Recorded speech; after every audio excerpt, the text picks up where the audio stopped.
pediatric mental health nurse practitioner and co-author of The Power of Words, Bring It Home. This 3-hour presentation enables participants to learn about how to use hypnotic healing language.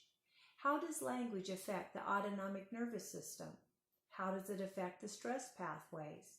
How does it affect the pain pathways? How can you use words, healing language, to help your patients promote healing?